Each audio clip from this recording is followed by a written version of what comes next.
बच्चों करते हैं हम लोग एन्युटी मेथड। ये एक नया मेथड है, डिफरेंट मेथड है।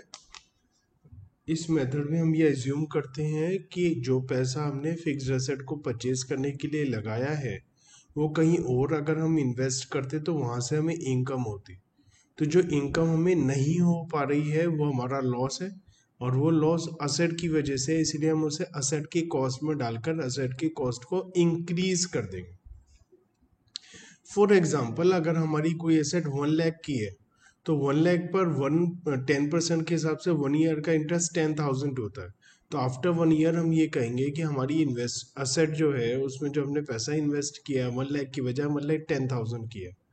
10,000 रुपीज़ का जो इंटरेस्ट है वो हम अपने P&L अकाउंट में एज ए इनकम शो करेंगे और अपनी फिक्स्ड एसेट की कॉस्ट को इंक्रीज कर देंगे।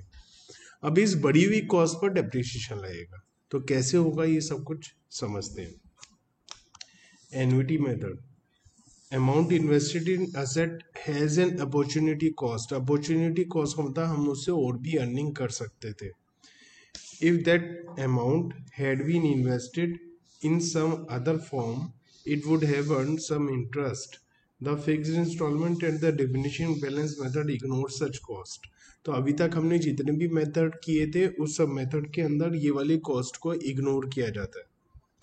Normally, depreciation does not take such loss of interest into account, but in some cases, it is considered desirable to include it. तो हमें कुछ सिचुएशन में इसे ऐड करना चाहिए। फॉर एग्जाम्पल, अगर हमने कुछ when some property is taken on lease, we have to pay a lump sum amount at the initial stage and then a nominal amount as a rent every year. जब हम कोई lease पर लेते हैं asset तो starting में heavy amount और fixed amount दी जाती है और फिर उसका रेंट दिया जाता है जो अमाउंट में थोड़ा कम होता है। The amount paid at the initial stage is a sort of advance payment of rent. It is treated as cost of lease and written off during the lease period by way of providing depreciation. In such a situation, the loss of interest on advance payment must also be treated as a part of the cost of using the asset. तो वहाँ पर क्या बोल रखा है, जैसे हम किसी को एडवांस दे रहे हैं, 5 साल के लिए लीज पर लिया, 5 साल के लिए एडवांस दिया, वो पैसा उसके पास 5 ईयर्स तक पड़ा रहेगा। तो हमें इन 5 सालों में इंटरेस्ट का लॉस हो रहा है ना, तो वो लिखना चाहिए। The method by which the interest is also included in the amount of depreciation is known as annuity method. This method is usually employed for providing depreciation on lease or property. ज़्यादातर lease और property पर ये चलता है, but it can also be used for other asset provided it is decided to account for the loss of interest on amount invested in asset. As the depreciation is to be inclusive of the interest, the amount of depreciation charged every year is higher than what would have been in another method. अगर हम normal देखें तो जितना depreciation होता उससे ज़्यादा depreciation इस method में आएगा क्योंकि हम इंटरेस्ट को भी कंसीडर कर रहे हैं। Although the amount of interest vary from year to years, it goes on decreasing. The installment of depreciation is uniform. Every year amount कम होती चली जाएगी क्योंकि ये हम WDV पर लगाते हैं और हर साल डेप्रिसिएशन लगाने की वजह से फिक्स्ड एसेट की WDV रिड्यूस होती चली जाएगी और उस पर इंटरेस्ट की अमाउंट कम होती जाएगी। Computation of depreciation under annuity method such an amount is charge by way of depreciation which takes into account not only the cost of asset but also interest at a given rate. A fixed amount of depreciation is computed with the help of annuity table which provide the amount to be written off even over a given period at a given rate of interest. तो हमें एक table value दे रखी होगी और जिस table value के हिसाब से हमें बता रखा होगा कि 1 रुपये को राइट ऑफ करने के लिए उस टाइम पीरियड में कितना अमाउंट एवरी ईयर चाहिए हमें। तो अमाउंट ऑफ डेप्रिसिएशन कैसे निकालेंगे? Original cost less scrap value मतलब depreciable amount into value of annuity for given period at a rate of interest. तो जो एन्युटी टेबल वैल्यू दे रखी होगी उसको हम यूज कर लेंगे, ठीक है, plus interest on scrap value for a period at given rate of interest. Note, value of annuity for a given period at a given rate of interest is ascertained with the following formula. अगर हमें बच्चों question के अंदर annuity table value ना दे रखी हो तो हम ये वाला फॉर्मूला लगाकर एन्युटी टेबल वैल्यू का पता लगा लेंगे। अकाउंटिंग ट्रीटमेंट क्या होगा बच्चों? एसेट को परचेज करने की एंट्री तो वही होगी, asset account debit to cash और बैंक, अगर उधार खरीदा है तो टू वेंडर। डेप्रिसिएशन लगाने की एंट्री भी वही होगी, डेप्रिसिएशन टू एसेट। तो फर्क क्या आएगा, हमें इंटरेस्ट लगाना पड़ेगा ओपनिंग WDV पर, असेट पर।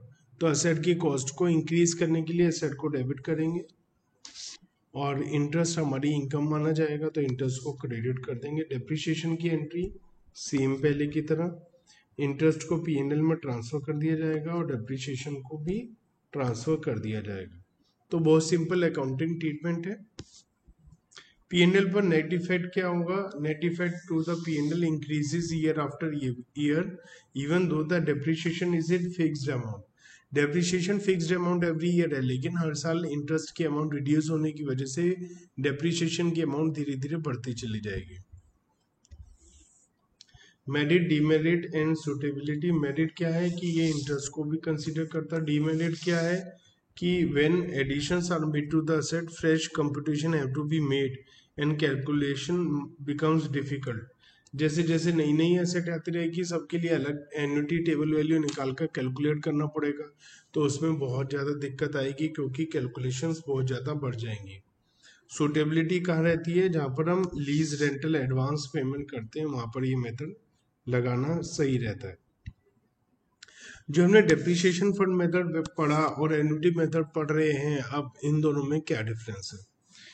एन्युटी में नोशनल इंटरेस्ट आता है क्योंकि इंटरेस्ट हम ऐसा दे तो रहे नहीं है, लेकिन डेप्रिसिएशन में रियल इंटरेस्ट आता है। एन्युटी में the interest keeps on declining every year, हर साल इंटरेस्ट की अमाउंट कम होती चली जाएगी, जबकि डेप्रिसिएशन फंड मेथड में हर साल इंटरेस्ट की अमाउंट बढ़ती चली जाती थी, यहाँ पर बढ़ती थी। टोटल डेप्रिसिएशन जो था वो ज़्यादा है एन्युटी में, और यहाँ पर टोटल डेप्रिसिएशन कम होता है। डेप्रिसिएशन फंड मेथड में कम होता है इंटरेस्ट, क्योंकि वहाँ पर हम डेप्रिसिएशन की अमाउंट कम होती है डेप्रिसिएशन फंड मेथड में, क्योंकि वहाँ इंटरेस्ट को भी हम कंसीडर करते हैं एज ए इनकम, और वो हमारा डेप्रिसिएशन फंड में ही ट्रांसफर हो जाता है। लेकिन यहाँ पर हर साल डेप्रिसिएशन की अमाउंट हमारी बढ़ती चली जाती है फिक्स्ड होने के बावजूद, क्योंकि नेट इफेक्ट की बात हो रही है यहाँ, क्योंकि यहाँ इंटरेस्ट हम हर साल P&L के क्रेडिट में डालते हैं जो धीरे धीरे कम होता चले जाता है। It does not provide liquid resources for replacement of existing asset. तो यहाँ पर क्या है कि हमारे को अगर एकदम बीच में कोई एसेट चाहिए तो हमारे पास कोई लिक्विड असेट नहीं है, कोई पैसा नहीं है हमारे पास जहाँ से हम पैसा रिकवर कर सके। हमारे पास केवल एक पुरानी एसेट है, उसे ही बेचा जा सकता है। जबकि डिप्रिसिएशन फंड मेथड में हमारे पास लिक्विड रिसोर्सेज है, क्योंकि हम हर साल पैसा कहीं बाहर इन्वेस्ट कर रहे हैं, तो बीच में अगर हमें अमाउंट चाहिए तो हम असेट को सेल आउट करके पैसा रिकवर कर सकते हैं। Fifth point, asset account keeps on changing due to recording of depreciation and interest। हर साल asset की वैल्यू चेंज हो जाती है, जबकि यहाँ पर asset सेम रहता है ओरिजिनल कॉस्ट पे हमेशा। Six point, the charge to P&L account on account of application of this method is increasing. हर साल बढ़ता चला जाता है और यहाँ पर कांस्टेंट रहता है, क्योंकि हर साल हम P&L में जो डालते हैं वो केवल डेप्रिसिएशन डालते हैं। चलिए क्वेश्चन नंबर 18 करेंगे हम नेक्स्ट वीडियो में, आप इसे अच्छे से समझ लीजिए। क्वेश्चन नंबर 18, हमने एक लीज को परचेज किया है 2021 में 1 अप्रैल को 5 साल के लिए 50,000 रुपीज़ में, और हम इस पे डेप्रिसिएशन एन्युटी मेथड से लगाना चाहते हैं। एवरी ईयर 5% पर एनम का इंटरेस्ट हम कंसीडर कर रहे हैं कि हमें मिल सकता था अगर हम यहाँ पर पैसा इन्वेस्ट नहीं करते। तो हमें लीज अकाउंट बनाना है 5 साल के लिए, और P&L अकाउंट में रिलेवेंट एंट्रीज भी दिखानी है। टेबल वैल्यू बताता है 1 रुपया चाहिए अगर 5 साल में 5% के इंटरेस्ट रेट से, तो हमें इतना अमाउंट एवरी ईयर इन्वेस्ट करना पड़ेगा। तो यहाँ पर सबसे पहले तो हम अमाउंट ऑफ डेप्रिसिएशन निकालते हैं, जो होती है cost minus scrap value into annuity table value.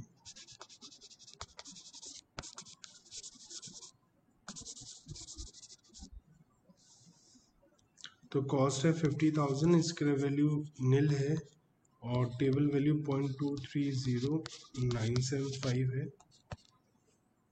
तो इस लिहाज से हमारा जो अमाउंट आएगा निकल कर डेप्रिसिएशन का, वो आ जाएगा 50,000 इंटू 0.230975, 11,548 रुपीज़ 75 पैसे। तो अगर हम पैसों में नहीं लिखना चाहते तो 11,549 लिख सकते हैं। आप इसे 550 नहीं कर सकते, केवल आप इसके राउंड ऑफ कर सकते हैं, केवल पॉइंट ख़त्म कर सकते हैं, लेकिन ये नहीं कि रुपीज़ को भी आप राउंड ऑफ कर देंगे, वो काम आप नहीं कर सकते। चलिए, हमें बनाना है लीज अकाउंट, तो जल्दी से आप भी बनाइए, मैं भी बनाता हूँ। लीज अकाउंट 5 ईयर का बनाना है, तो 5 ईयर के लिए लीज अकाउंट का फॉर्मेट बना लेते हैं। P&L अकाउंट में रिलेवेंट एंट्री आनी है, तो वो इतनी ज़्यादा बड़ी बात नहीं है। मेन तो हमारा 5 ईयर का लीज अकाउंट है जो हमें बनाना है। जल्दी से फॉर्मेट बनाइए।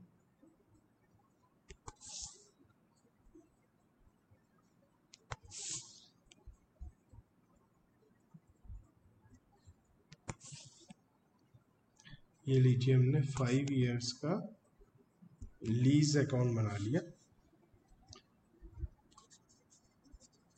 लीज अकाउंट, अब हम एंट्री करना शुरू करते हैं। सबसे पहले हमने लीज को परचेज किया है 1/4/21 में, तो lease account debit to cash और bank account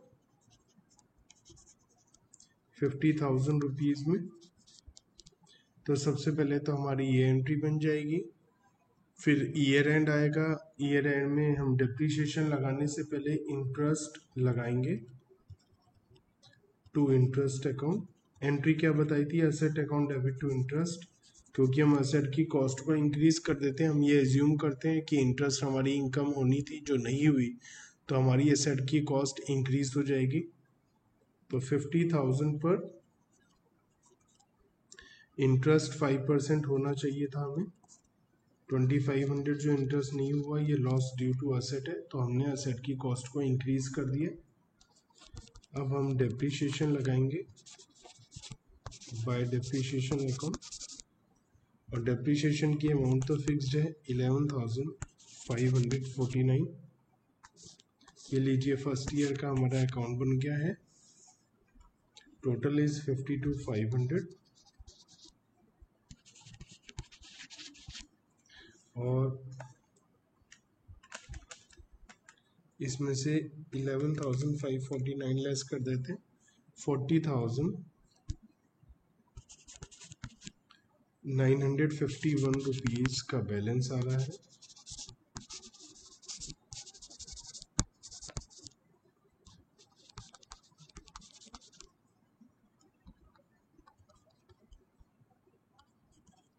to balance brought down 40,951। फिर इस पर नेक्स्ट ईयर एंड में हम लोग इंटरेस्ट लगाएंगे 40,951 का 5%। इस बात का ध्यान रखना है कि जो ओपनिंग WDV है इस साल की, उस पर हमें लगाना है 2047.55, तो इसे भी राउंड ऑफ कर रहा हूँ मैं, 2048 हो जाएगा।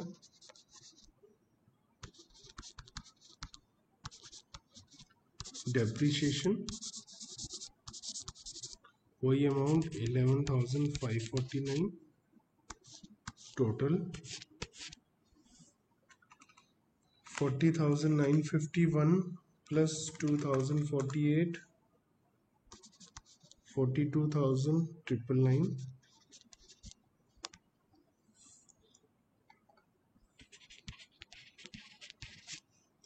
अब मैं इसके ऊपर बैलेंस निकाल लेता हूँ इस अकाउंट का।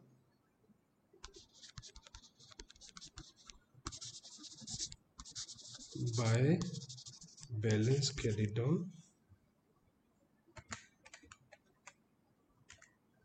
31,450। ये हमारा बैलेंस आ गया ईयर 2 का। अब हम थर्ड ईयर पर आते हैं।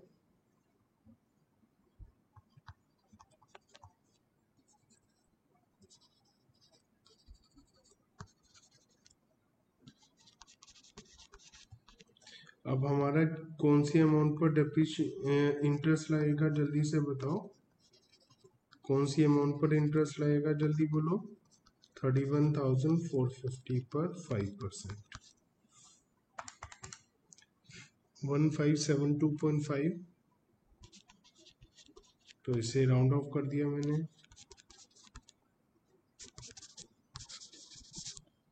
डेप्रिसिएशन की अमाउंट तो सेम ही है 11,549। टोटल कर लेते हैं 31,450 प्लस 1573 33,023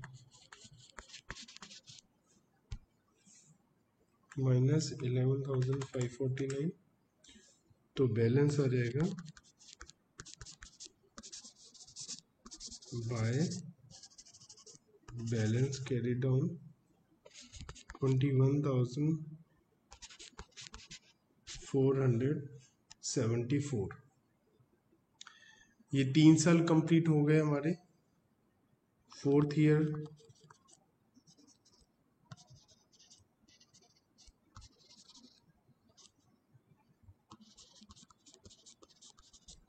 फिर क्या होगा बच्चों, इंटरेस्ट लगेगा। कौन सी अमाउंट पर लगेगा बताओ। 21,474 पर लगेगा 5%। तो 1073.7। तो 1074 ले रहा हूँ मैं।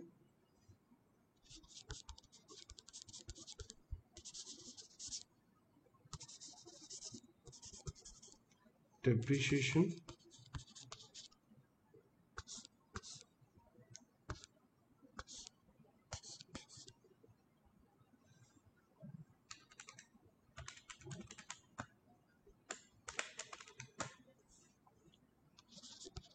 $22,548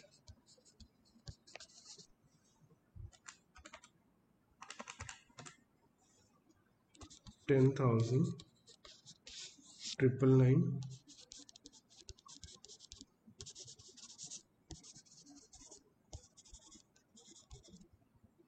ये लास्ट ईयर है अब हमारा।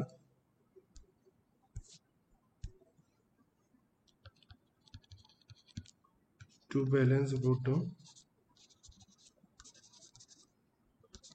10,999।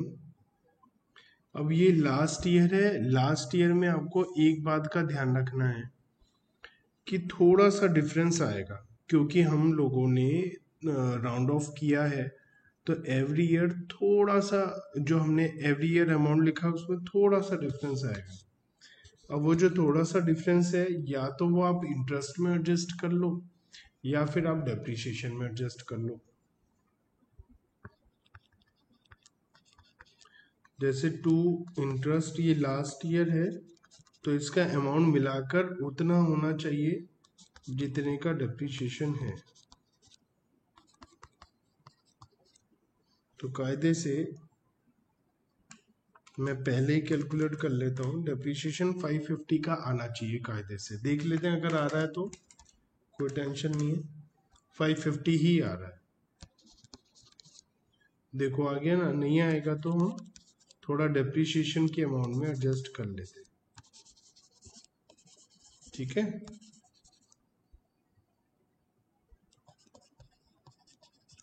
और लास्ट ईयर में अकाउंट क्लोज हो गया। अब हमसे ये भी पूछा है कि आप बताइए पी एंड एल कैसा दिखाई देगा। तो पी एंड एल 2021 से 2022 ईयर का पी एंड एल कैसा दिखाई देगा हमसे।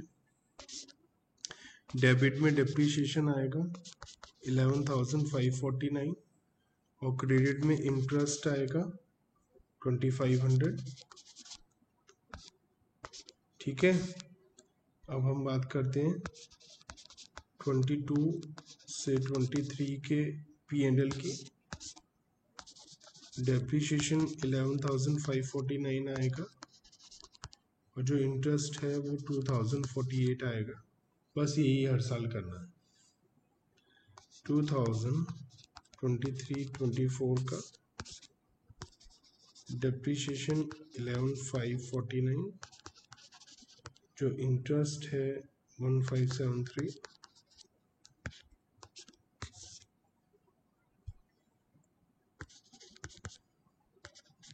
ट्वेंटी 25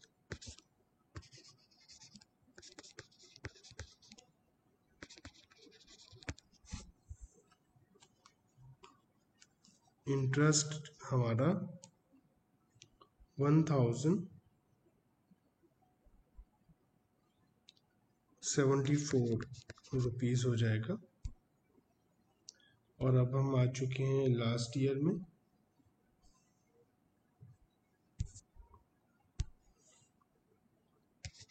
टू 2025-26 में डेप्रिसिएशन की अमाउंट सेम है और जो इंटरेस्ट है वो 550 का हो जाएगा। तो आप देख पा रहे हैं कितना इजी था ये मेथड। थोड़ा सा लेंदी था लेकिन इजी था। तो एन्युटी मेथड भी समझ में आ गया ना उन लोगों को।